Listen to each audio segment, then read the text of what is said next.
All right, YouTube, I'm excited about this video.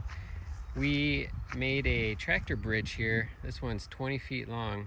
We spent a while trying to figure out the best way to get our tractor, which is a small Kubota BX 23S, how to get that across the creek.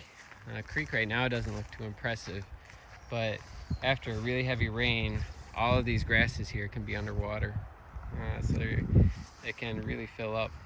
And the struggle we were having was trying to figure out how to move potentially 3,000 pounds when it has the backhoe and loader on it, how to move that across a 20-foot span.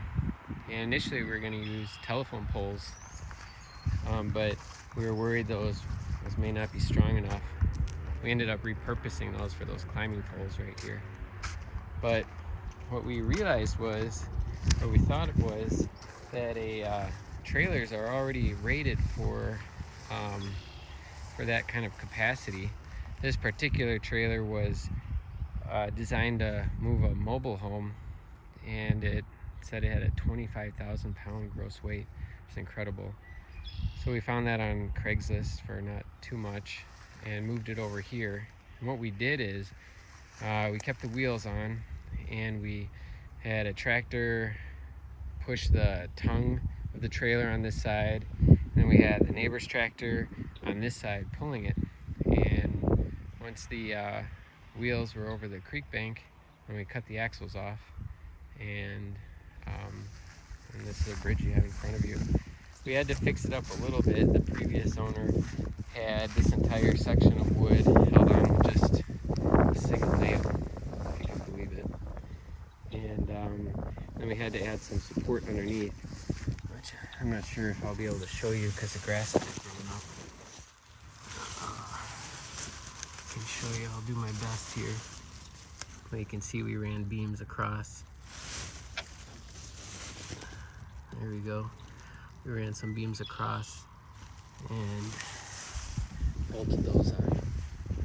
So we strengthened up the bridge a little bit underneath. I had to add some new decking because this was no good. And for the base layer here, what we did is we dug down. How far did we dig down for this? Like 8 inches or so? Yeah, we dug down about 8 inches. And we put the big 8-inch limestone riprap as a base layer. And then we used 2-inch stone on top of that. And we set the trailer on that 2-inch stone. And then just for the on-ramp and off-ramps, we used traffic bond. And all the traffic bond here together cost $2 total.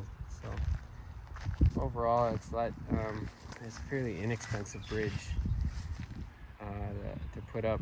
The other thing that we did, which may be difficult to show you right here, but we anchored it into the ground with posts.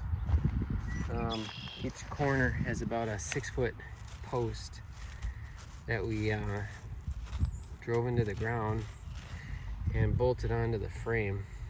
So here's a post right here, and we just pounded that in 6 feet. So each corner has a post on it. We'll show the tractor driving across it. And so you can see how it supports the weight. And we've had this tractor loaded up with the mower, the backhoe, the front loader, and it does just fine. And this bridge has been really nice for us because we have maybe 6 acres on the other side of this creek that we're now able to access, and it makes maintaining the trails quite a bit easier. And that is about it.